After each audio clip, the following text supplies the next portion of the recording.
27 अप्रैल सोमवार एकादशी पर शिवलिंग से यह गुप्त चीज उठाकर ले आना। छप्पर फाड़कर होगी। धन वर्षा मनोकामनाएं होगी। पूर्ण इतना पैसा आएगा कि गिनते गिनते थक जाओगे। भगवान भोलेनाथ जी और भगवान विष्णु के आशीर्वाद से आपके जीवन में बहुत उन्नति होगी। श्री शिवाय नमस्तुभ्यम भक्तों। जैसा कि आप सभी जानते हैं कि एकादशी की तिथि भगवान विष्णु को समर्पित होती है, लेकिन इस बार की एकादशी बहुत ही खास है क्योंकि यह सोमवार के दिन पड़ रही है। और भक्तों, आप सभी यह तो जानते ही हैं कि सोमवार का दिन हमारे भोलेनाथ को समर्पित होता है। इसीलिए इस एकादशी का महत्व कई गुना अधिक बढ़ जाता है और ऐसी तिथियां साल में केवल एक ही बार पड़ती हैं। ऐसे में यदि इस दिन सभी शिव भक्त भोलेनाथ की विधि विधान से पूजा अर्चना करते हैं तो भक्तों की सभी प्रकार की मनोकामनाएं पूर्ण हो जाती हैं।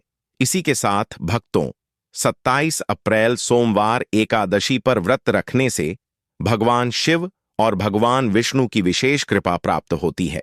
साथ ही इस दिन यदि कोई व्यक्ति भगवान भोलेनाथ की थोड़ी सी भी पूजा अर्चना कर लेता है तो उस व्यक्ति के जीवन की सभी मनोकामनाएं पूर्ण हो जाती हैं।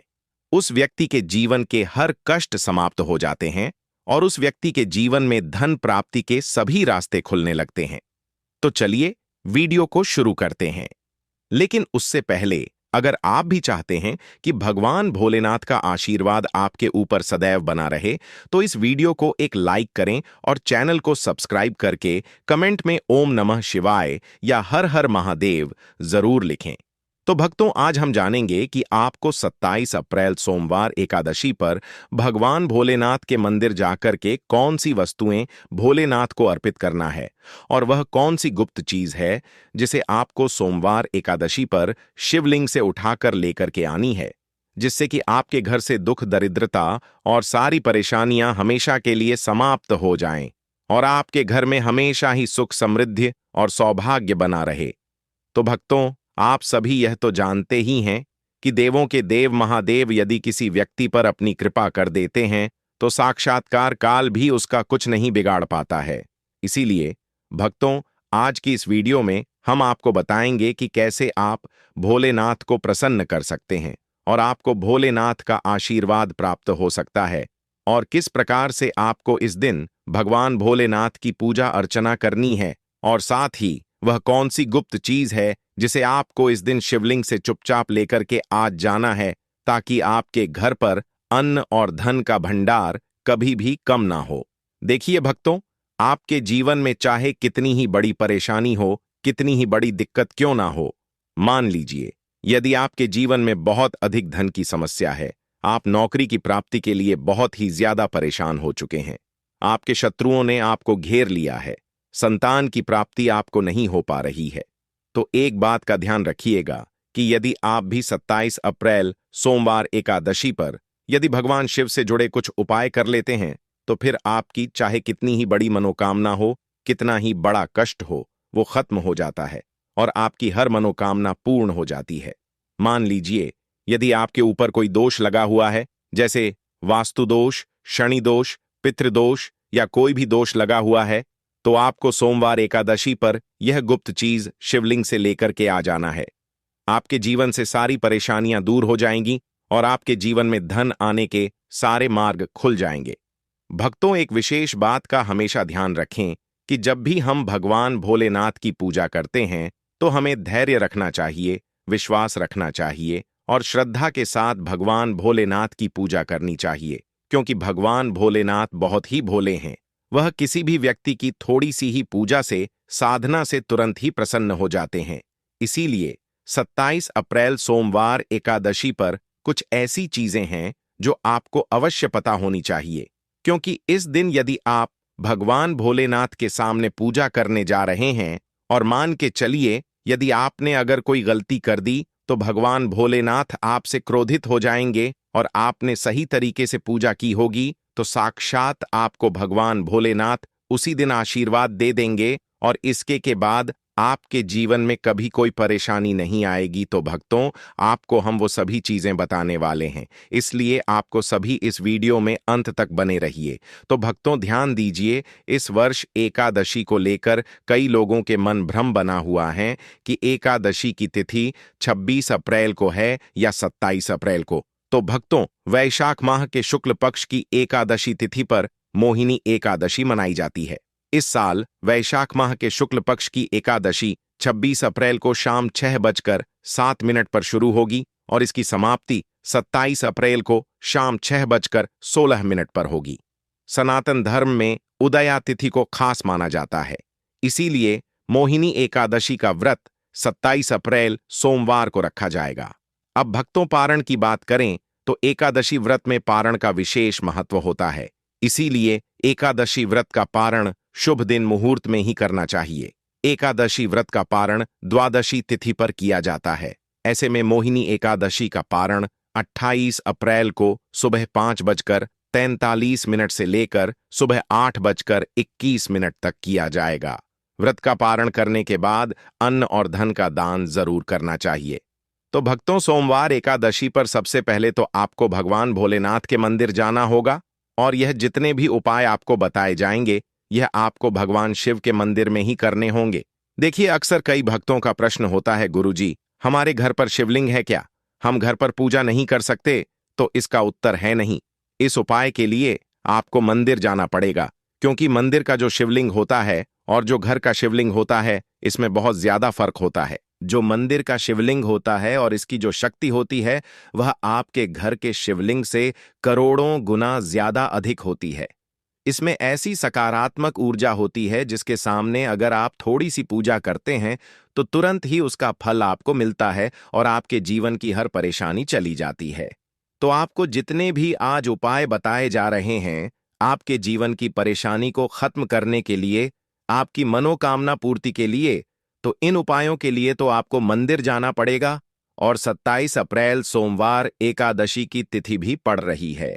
तो यह दिन ऐसा है, इस दिन अगर आप मंदिर जाकर के भगवान भोलेनाथ की पूजा आराधना कर रहे हैं तो मान के चलिए आपके जीवन में कभी कष्ट आ ही नहीं सकता है। पूरे साल आपके घर पर अन्न धन का भंडार भरा रहेगा।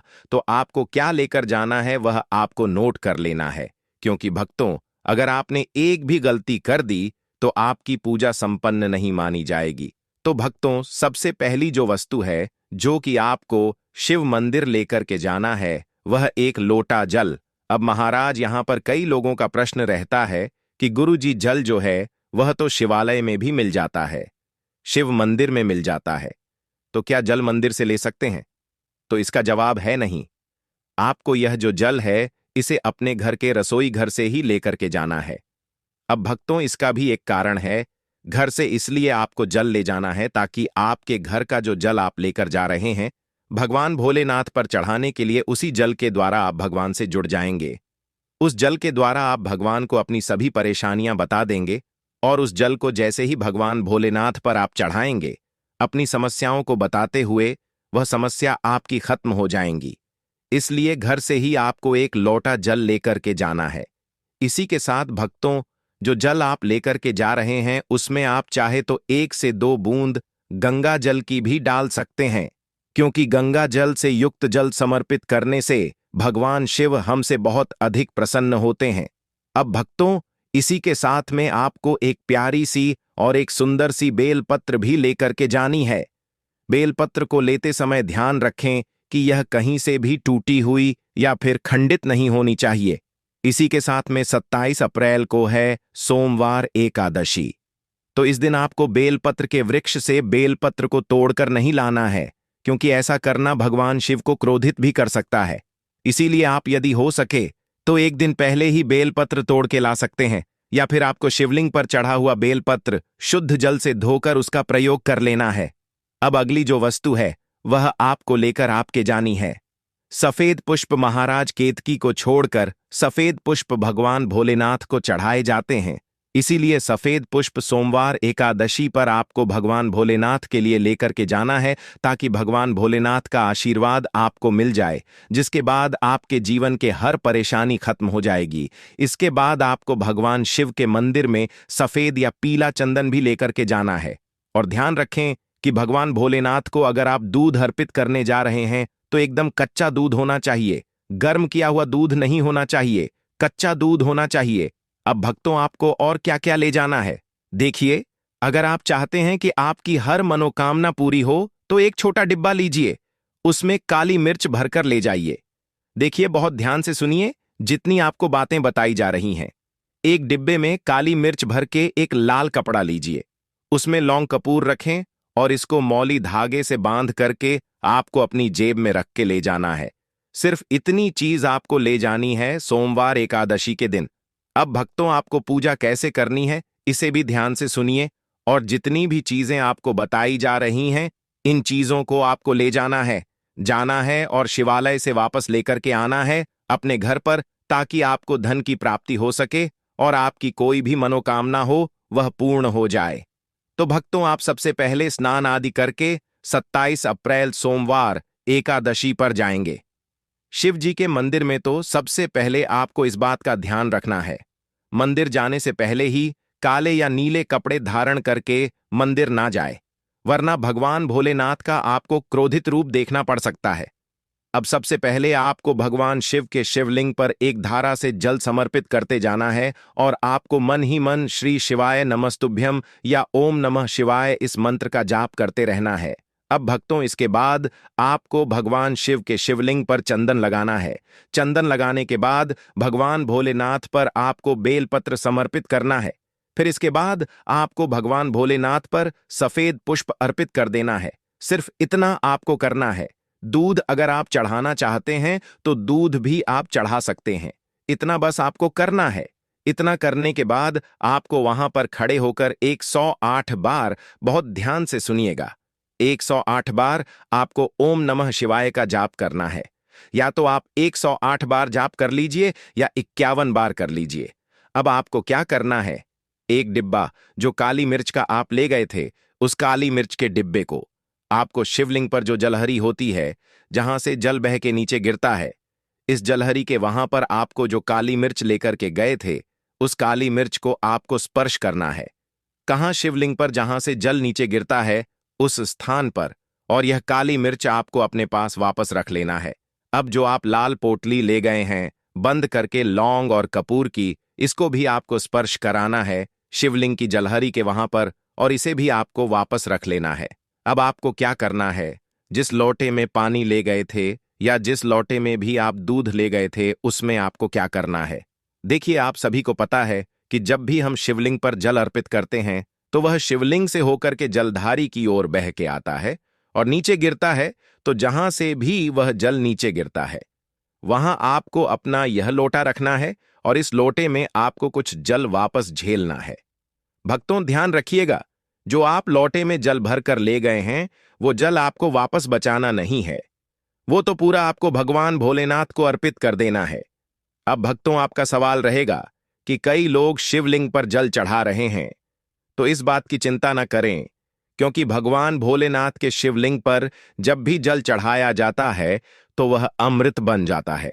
कहा जाता है कई देवी देवता शिवलिंग के पास अदृश्य रूप में खड़े होते हैं ताकि शिवलिंग से गिर रहा जल वह धारण कर सके।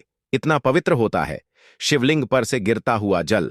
तो शिवलिंग से गिरते हुए जल को आपको अपने लोटे में ले लेना, सिर्फ थोड़ी सी बूंदे ले लेनी है। अब आपको क्या करना है, आपको घर वापस आना है। जो आपने लोटे में जल लिया है, इसको घर पर आते ही घर के लोग जो हैं आपके, उनके ऊपर थोड़ा थोड़ा जल जल छिड़क देना है। घर के हर कोने में जल छिड़क देना है, घर के मुख्य द्वार पर जल छिड़क देना है। तो सबसे पहला कार्य तो यह करना है। इतना कार्य करने के बाद आपके घर पूरे साल बुरी शक्तियां प्रवेश नहीं करती हैं। यानी कि यदि आपके घर पर कोई काला जादू, काली विद्या करवाने की कोशिश करेगा तो आपके घर पर नहीं कर पाएंगे। इससे आपके घर से नकारात्मक शक्तियां चली जाएंगी।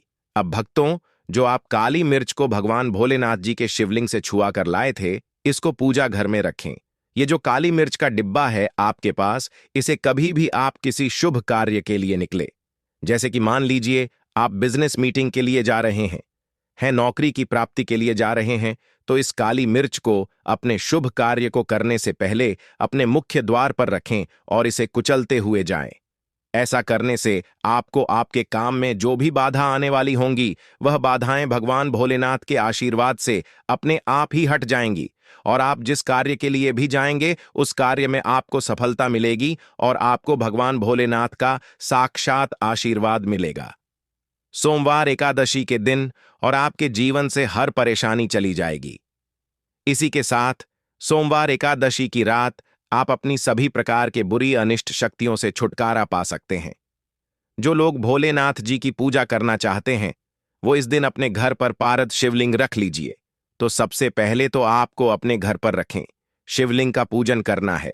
फिर गुड़ से युक्त जल हुआ पारद शिवलिंग का पूजन करना है। तो गुड़ से युक्त जल हुआ पारद शिवलिंग का पूजन करना है। पंचामृत हुआ, इससे आप इस दिन भोलेनाथ का अभिषेक कीजिए। दूध, दही, घी, शहद, शक्कर पंचामृत बनाकर के अभिषेक कीजिए। इसके बाद भक्तों फिर भोलेनाथ का श्रृंगार कीजिए। चंदन चढ़ाए, अक्षत चढ़ाए, जनेऊ अर्पित कीजिए। थोड़ा सा चंदन का इत्र, क्योंकि चंदन का इत्र विशेष रूप से शिव शंभू को बहुत प्रिय है, तो वह आप अर्पित कीजिए। उनके पसंदीदा पुष्प चढ़ाएं। आंकड़े की माला से उनका श्रृंगार कीजिए। साथ ही कनेर के पीले या सफेद पुष्प चढ़ाएं। कमल हुए, गुलाब हुए, बैल हुई, यह फूल उनको बहुत प्रिय है, यह अर्पित करें और 5 बेल पत्र अवश्य चढ़ाएं। आप इस दिन चाहे तो या जो आपके पास बेल पत्र है उसी पर आप श्री लिख के या ओम नमः शिवाय या राम राम लिखकर अर्पित कीजिए। जो चिकना भाग होता है वह शिवलिंग से स्पर्श रहेगा और इसे आपको सीधे शिवलिंग पर अर्पित करना है। इस प्रकार से आपको बेलपत्र अर्पित करना है। महाराज, आप विशेषकर इस बात का ध्यान रखें कि कटे फटे बेलपत्र ना हो। जो व्यक्ति अधूरी चीज भगवान को अर्पित करता है तो उसे भी कटे फटे पत्तों की तरह ही कटा फटा फल ही प्राप्त होता है। इसीलिए कभी भी अपूर्ण सामग्री अर्पित ना करें। इसीलिए भक्तों कहते हैं कि जब भोलेनाथ ने गले में विष धारण किया था तो आदि शक्ति मां के कहने पर देवताओं ने भगवान शिव के सिर पर भांग, धतूरा, बेलपत्र आदि रखा और निरंतर जल अभिषेक किया था, जिसकी वजह से उनके मस्तिष्क का ताप कम हुआ था। और उस समय से ही भोलेनाथ को भांग धतूरा चढ़ाया जाता है। और यह बात भोलेनाथ के भक्तों में बहुत कम लोगों को ही पता है कि इसी कारण शिवलिंग पर भांग धतूरा चढ़ाया जाता है। तो अगर आपके घर में शिवलिंग है तो आज के दिन आप चाहे तो शिवजी का त्रिशूल हुआ, डमरू हुआ, यह भी आप उनको अर्पित कर सकते हैं। शिव के डमरू की दमदम की ध्वनि मंगल गुरु से संबंधित होती है, क्योंकि चंद्रमा उनके मस्तक पर विराजमान होकर अपनी कीर्ति से अनंत आकाश में मंगल गुरु से संबंधित जटाधारी महामृत्युंजय को प्रसन्न करता है और बुध आदि ग्रह इसमें संभव से सहायक होते हैं। तो भोले बाबा का डमरू आपका आज के दिन डमरू अर्पित करें, धारण भी कर सकते हैं। अभिमंत्रित करके आप अपने शरीर पर छोटा सा चांदी का डमरू धारण करें, लेकिन उससे पहले चाहते हैं कि भोलेनाथ का आशीर्वाद आप पर बना रहे। तो भक्तों, इस वीडियो को एक लाइक करें और चैनल को सब्सक्राइब कर लें और कमेंट बॉक्स में ओम नमः शिवाय जरूर लिखें। धन्यवाद।